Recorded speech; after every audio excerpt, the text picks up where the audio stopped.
Want to know if you have insulin resistance? The shocking truth, but the pleasant one is you may not entirely need a blood test at all.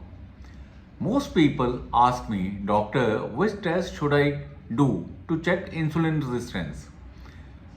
Good question, but here is the better news. Your body shows some signs much before the sugar rises. I divide insulin resistance markers into two parts. One, clinical markers, which have zero cost. Second, blood markers, which are cheap but very powerful. First, let us come to clinical markers, where no test is required. The skin tags over here in the neck area, often we have noticed, and even dark neck patches. There are some people whose neck is very dark. Small skin bumps around neck, armpits, or in groin, or dark velvety patches on the neck that don't wash off.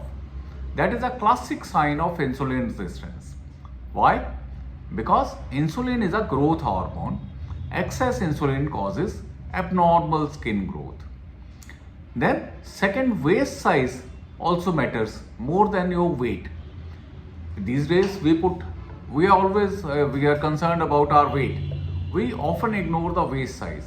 Insulin resistance causes belly fat, but not just general obesity. Simple rule is your waist should be less than half of your height.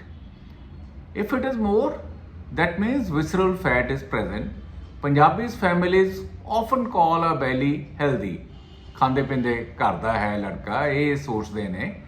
But medically it is often insulin resistance.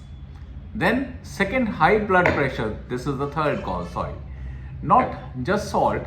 Around 50% of hypertension is driven by insulin resistance. Yes, not only diabetes, but even hypertension is driven by insulin resistance. High insulin increases aldosterone, which leads to salt retention, leading to water retention, and the BP goes up. Then next cause is PCOD or erectile dysfunction. PCOD often affects women, and erectile dysfunction is a problem experienced by men. Around 70% of PCOS cases are insulin driven. Similarly, erectile dysfunction can be one of the earliest signs of insulin resistance in men. Men who are finding difficulty in making sexual relations should get insulin tested in fasting state. Then now let us come to a simple blood test, which are simple, most important test, cheap, that is fasting insulin. We should get it tested, and around 7 to 8 am it should be tested in the fasting state. Don't get fooled by lab normal ranges.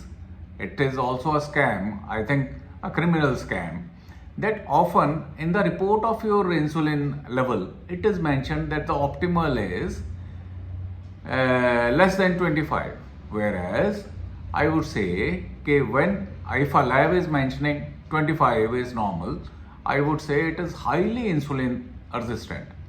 Optimal is less than 5. 5 to 7 is acceptable. 7 to 10 is early resistance, and more than 10 should be immediately considered as insulin resistance. Then there is one parameter, HOMA-IR. It is calculated from fasting sugar and insulin level. The formula is, you need not pay anything to the lab, just note down the formula. Fasting insulin reading multiplied by your fasting glucose level divided by 405. Ideally, it should be less than 1. If it is more than 2, that is a sure shot insulin resistance. Then your lipid profile, which you often get tested, that also tells you about insulin resistance. Yes, triglyceride divided by HDL the ratio should be less than 1. If it is more than 2, it is surely insulin resistance. Get it checked. Don't wait for diabetes. Find insulin resistance early and reverse it.